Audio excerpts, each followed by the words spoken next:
Eric, I am so thrilled to have you on 20-Minute Playbook. Thank you so much for joining me and for coming on. Likewise. Thanks for having me. I'm excited to be here.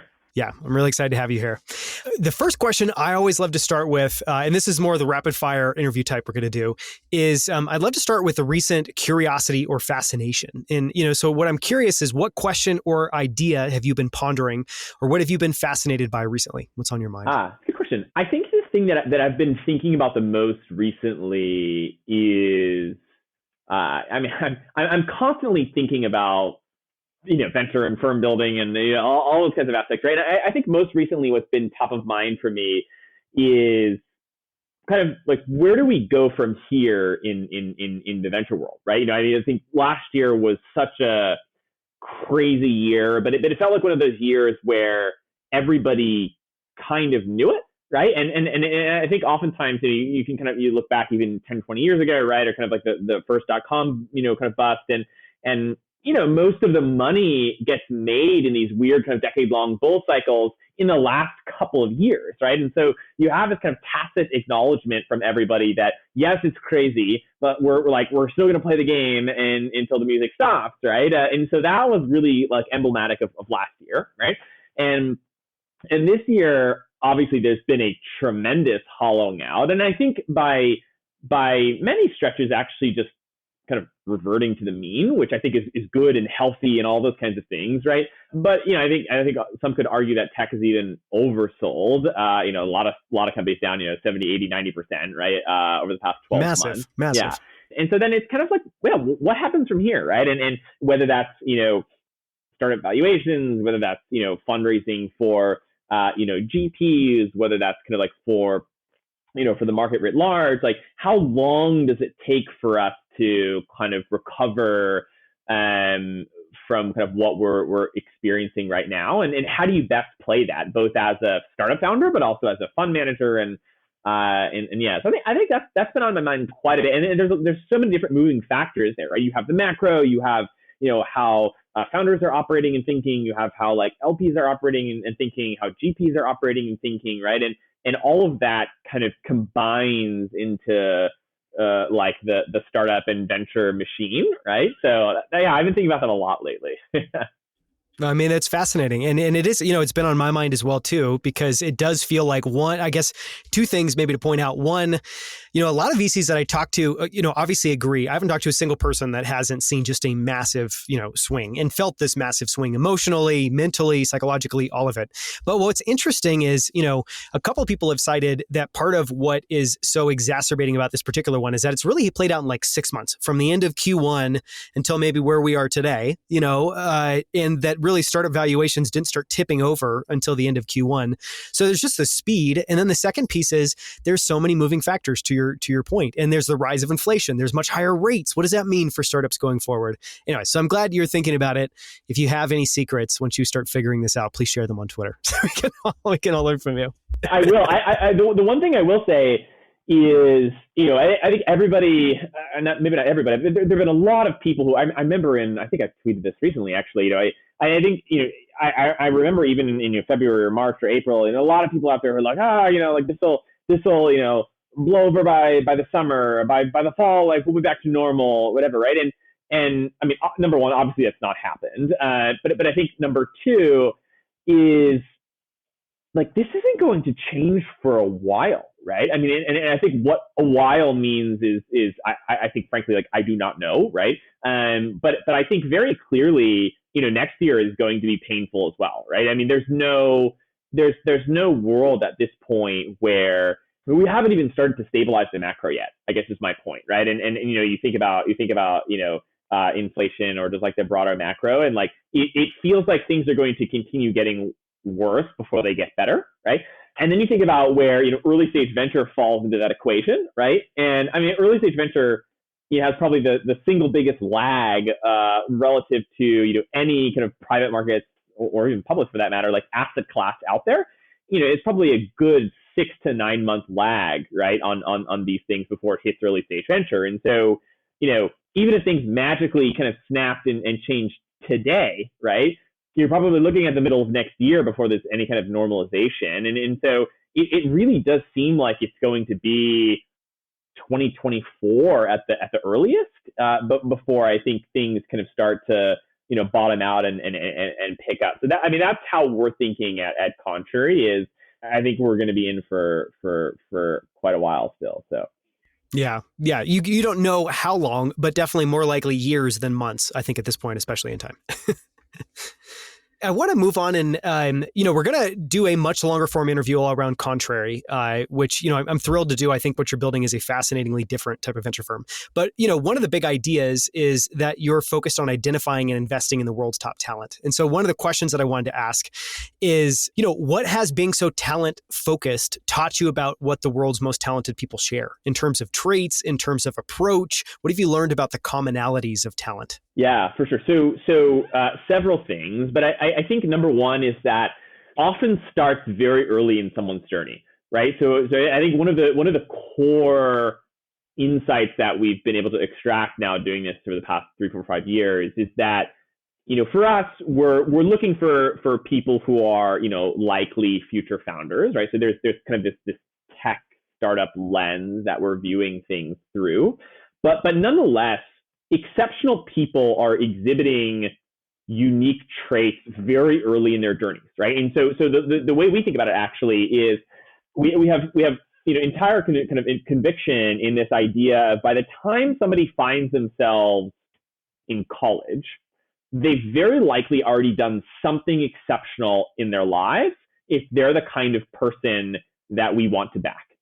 Or that we want to have as a part of our fellowship program, or that we want to, kind of get to know, wherever it might be. And quite often it's not that they started a company, right? In fact, it's typically not the case. But maybe they were a world-class pianist or athlete or whatever it might be. There's some demonstrable level of grit that they've exhibited, and they have a very kind of clear and lucid articulation of what they want to do moving forward as well.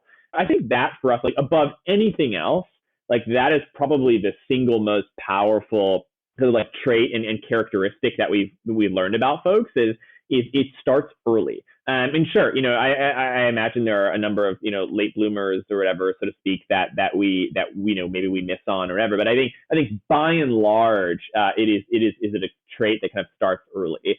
So I think that's number one. And then I think number two is, again, these people know what they want to do.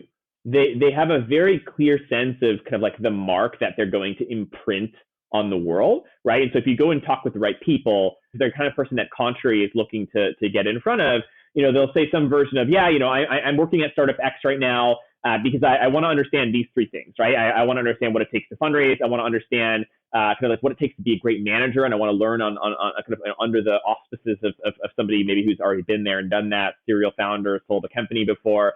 And more than anything, I want to learn what it takes to build a hyper-growth startup on somebody else's dime and reputation, right? And I want to do that for 1 or 2 or 3 years. And after that, I think those are the 3 most important pieces of the puzzle that I think I want to understand before kind of going and starting my own company. And so in a year or 2, I'm going to quit and I'm going to start my own company and then that, right? And they say it very matter of factly, right? Like there's no doubt, right? Like this is what will happen. It's not iffy. Exactly. Yeah. And I think that's rare when you kind of even talk. I mean, you talk to people who are 40, 50, 60 years old, right? And they don't have that level of conviction, I think, in like what they are unequivocally going to do.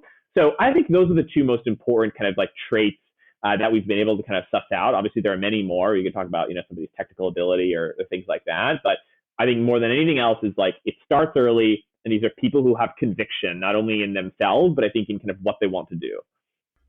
Yeah, it's fascinating. I would not have picked those 2. Although, I think conviction synonymous with self-confidence. So sure, maybe that one is there.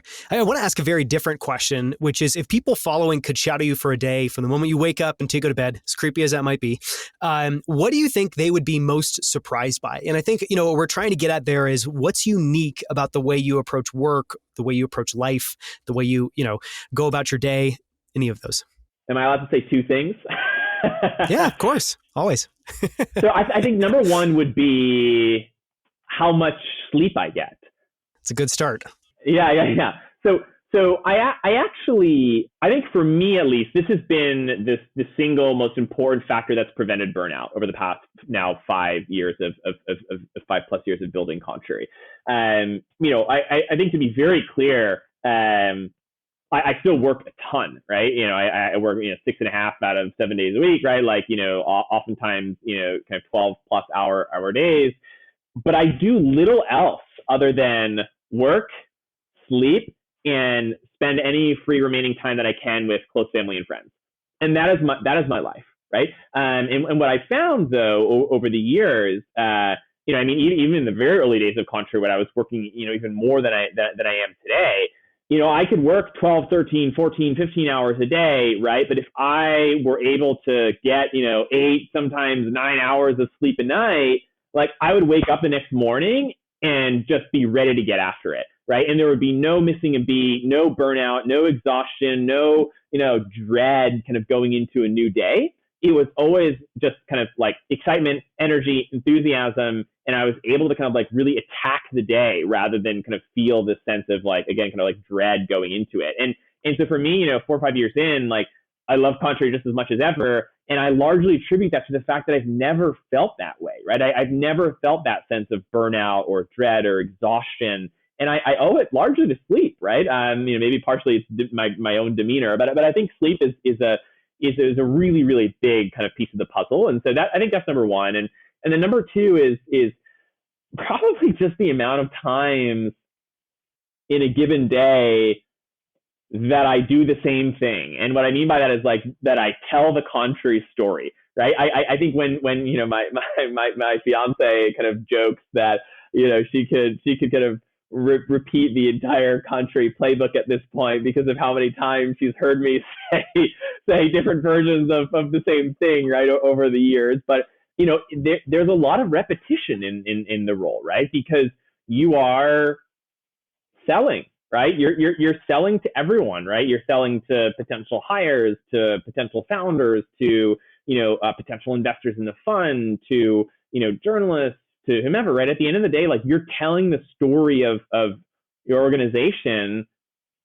as a CEO. That is your job, right? And so there's a lot of repetition, and I think maybe that doesn't sound glamorous or exciting or interesting, but I think that's what it takes, right? I mean, go talk to any presidential candidate, right? And how many times in a given day do they say the same stump speech, right? It's no different. So yeah. Yeah, you can't ever get tired of telling that story. I feel like it's a core skill. I want to ask one follow-up question on the sleep piece, which is, I guess 2 thoughts. One is, I imagine, at least for myself, I find it hard at the end of the day to shut off my mind. Do you find it hard to shut off your mind? And along with that, is there anything you've done to optimize sleep? Yeah, it's super challenging I'd say, once I've stopped work, I don't know, whatever time that might be, 8, 9, 10, right? I think for me, the trick has been to just do something else, right? Whether that's like watch an episode of The Office or, talk with my fiance about how her day was, or you kind of do something to just stop, right? And I've tried to be very deliberate about this where I can. It's not always possible, right? Sometimes there's something that's just kind of wrangling, or there's something that's not good that's going on or whatever, and it does become a little bit all consuming. But I try to kind of pick a moment in the evening, depending on energy level, whatever, where I'm just done, right? And I will no longer for the rest of that evening talk about something work related. And so I kind of have this like social contract that, to the best of my ability, like I try to enforce with my fiance, right? And I think that's worked reasonably well. And so by the time you end up getting to bed, 1 or 2 whatever hours later, you can kind of, for me at least, I have the ability to just kind of shut off and move forward and kind of turn the page the nenext day. I'm not somebody who often will kind of stew before they go to bed. So I think for me, it's just been kind of drawing that line in the sand, but I think it's hard for a lot of people. So yeah. Yeah. I mean, in many ways it sounds obvious, but it sounds, very intuitive, very logical, that of course you just need to figure out how to draw a line in the sand and be able to do that as intentionally as possible. Yeah, you have to. I mean, and maybe this is kind of like something that I think that having discussed this with a lot of friends or whatever, is like I think that this is something that I'm better at than most people is knowing how and when to shut off. And that can be, at the end of an evening, right? That can be on a Saturday afternoon, or that can be on like vacation, right? Like, as an example, right? Like we went we went to Iceland this past, summer, right, for a few days off. And, by and large, I was able to say, okay, I'm on vacation. I'm done, right? Like I'm shutting my phone off. And for these 3 or 4 or 5 days, like I'm, going to do, to the best of my possible ability, right? Like not think or look at my phone and move on, right? My fiance like could not do that. Like, literally we would be at any, at any kind of area where there's a Wi-Fi hotspot or something, right? And just had to be kind of like engaged on the phone, whatever. And so I think for me, I mean, it's a superpower, maybe it's whatever. It's I am almost always on, but then just having an ability to kind of know when is enough and turn the page. So yeah. Yeah. I want to ask a question about, values and standards. And, you talked about, which makes sense, that you're working 12 hours days, 10, 12-hour days, say 6.5 days per week. And so one of the questions I wanted to ask is, what sorts of values and standards do you bring to your work? What's important to you about how you show up day to day? And this could be for your team at Contrary, for the founders you work with, for the investors you work with. What comes to mind? Yeah, I kind of view this through 2 lenses, right? I view this through the lens of what is the business that we are in? And number 2, what do I expect for not only myself, but also the team and the Contrary culture that we want to build, right? So I think if you kind of look at it through that first piece of kind of what are we in the business of, at the end of the day, we're in the business of serving founders, right? And so what that means is you never stop, right? I have to be just as available for somebody on, a Monday at 1:30 as I do a Saturday at 7 a.m., right? And so like you are in the business of serving and helping founders, and that never ends, right? Like that is a 5-decade, long kind of commitment. It is something that I think and by extension, we as a firm take very, very seriously, because this is how you earn your reputation, right? You earn your reputation. I mean, even at Contrary, we try to respond to our founders within 30 minutes.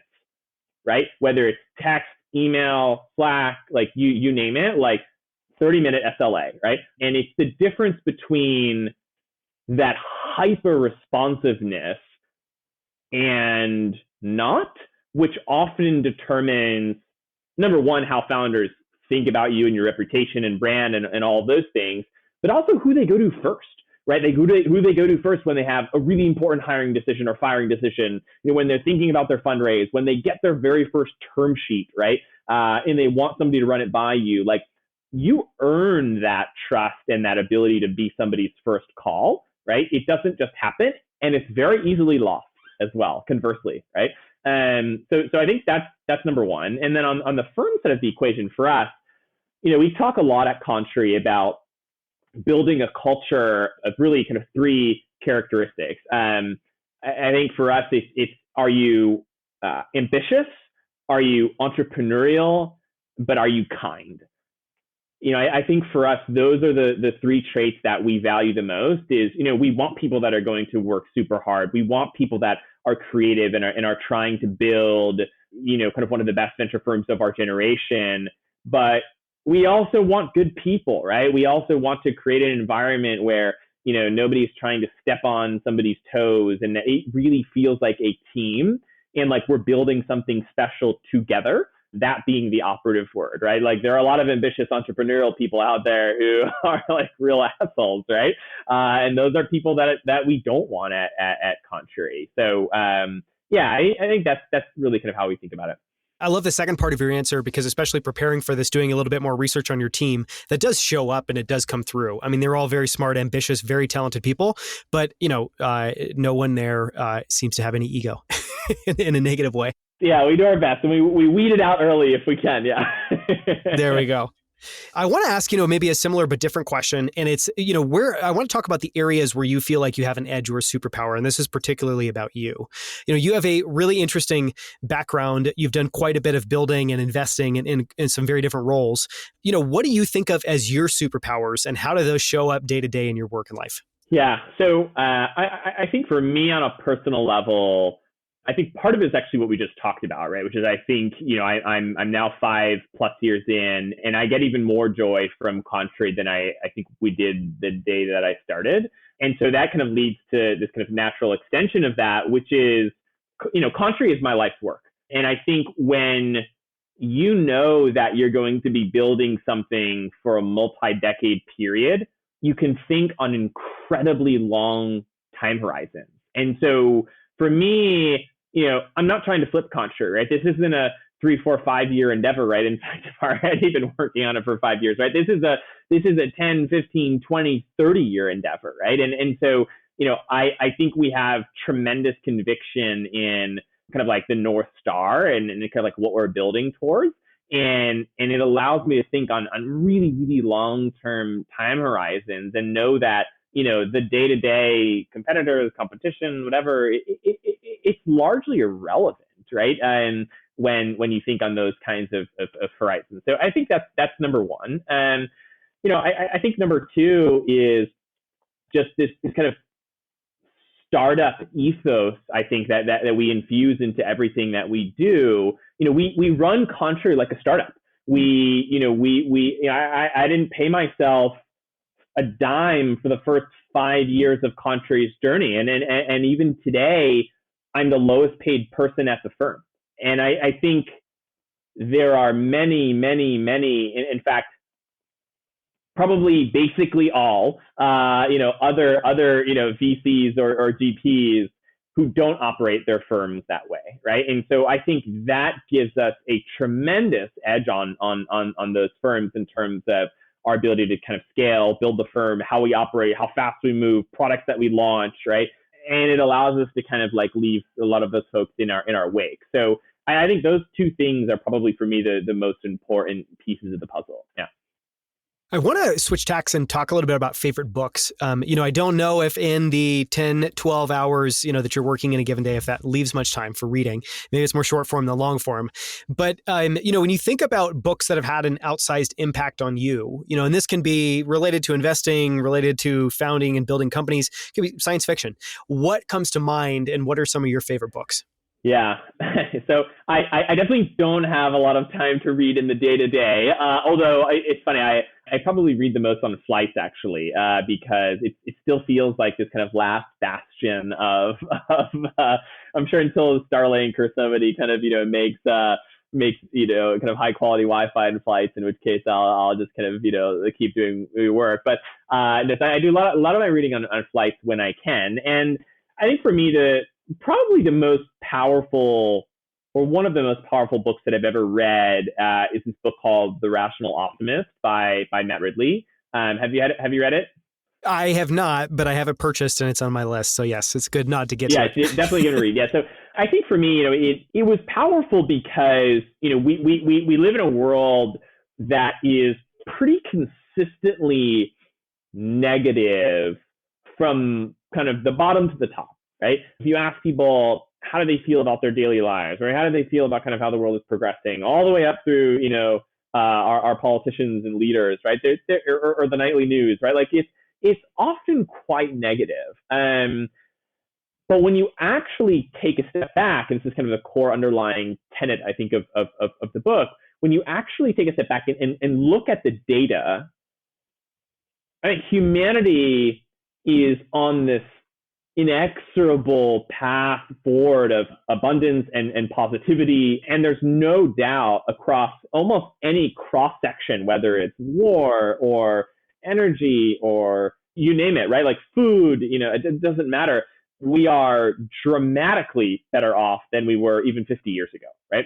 And so I think for me, it's an important book because it makes you realize, hey, kind of so much of what's being said, talked about, written about, whatever, is actually just wrong when you kind of look at the data, and it makes me far more positive and optimistic, I think, about humanity and human progress, and kind of understanding that like kind of we are marching forward.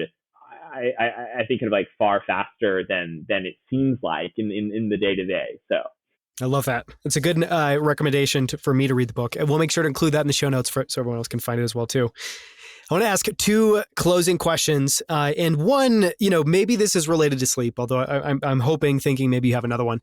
But the first question I want to ask is about a tiny habit that's had the biggest positive impact in your life. And, what I'm kind of thinking of there is anything from nightly reflection, planning your day each morning, setting an intention before meetings. Just, is there any small kind of work hygiene thing that's had a very positive impact? I'll just kind of throw you a curveball.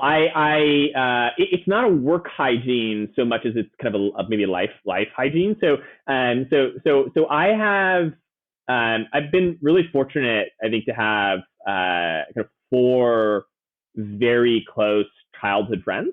And so, I mean, we grew up together, right? I mean, I was, in kindergarten with one of them, right? And we're now, I mean, it's been 25 years, right, that we've already been close friends.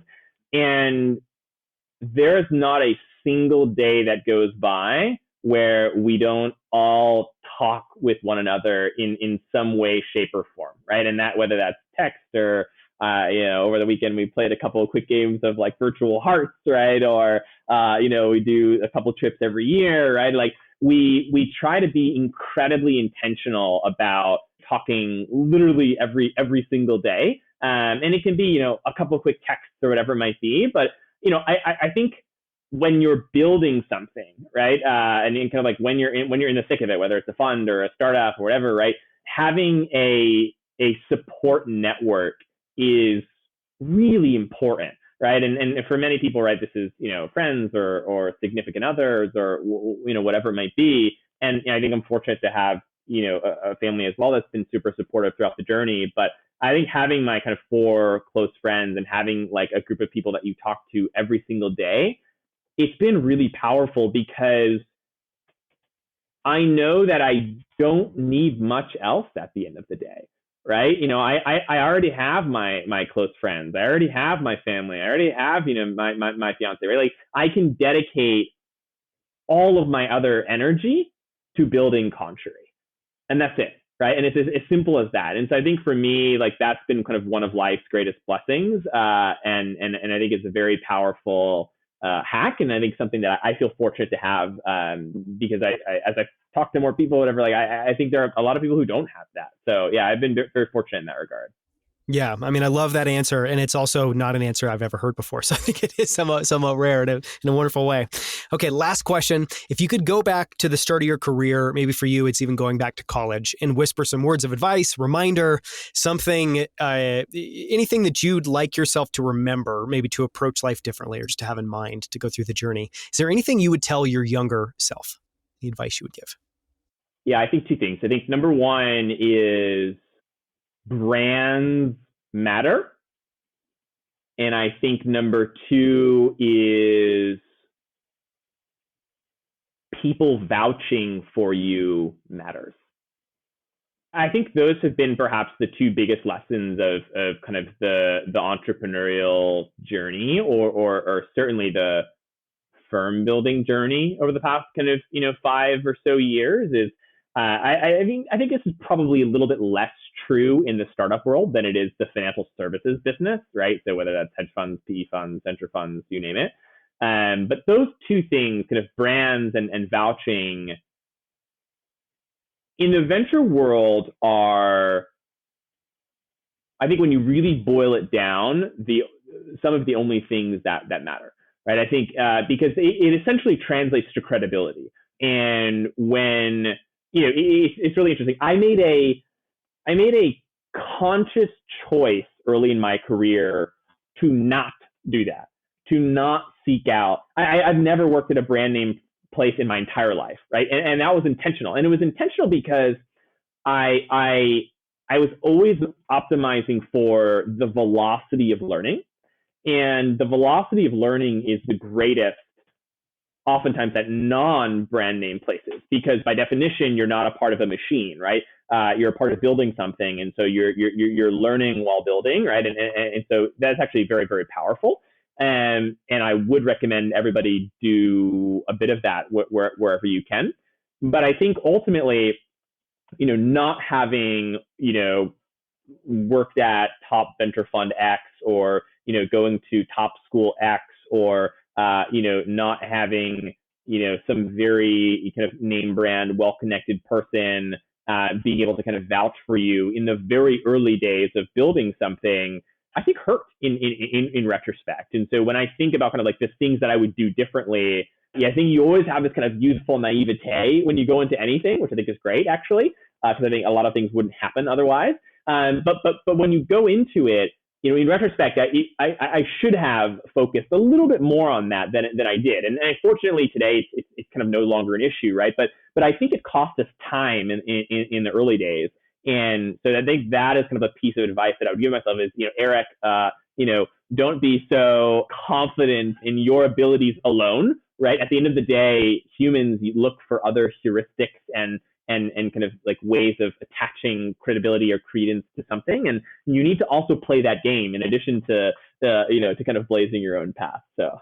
Yeah, and I love the way you described it as playing that game, because it does feel like that a little bit, where you're kind of intentionally recognizing, one, that this is valuable, whether you agree with it or not, and two, that it's actually something that you do need to try to be good at or bias for or lean into. Perfect note to end on. Thank you so much for coming on, Eric. I appreciate it. Great to chat. Thanks, Daniel.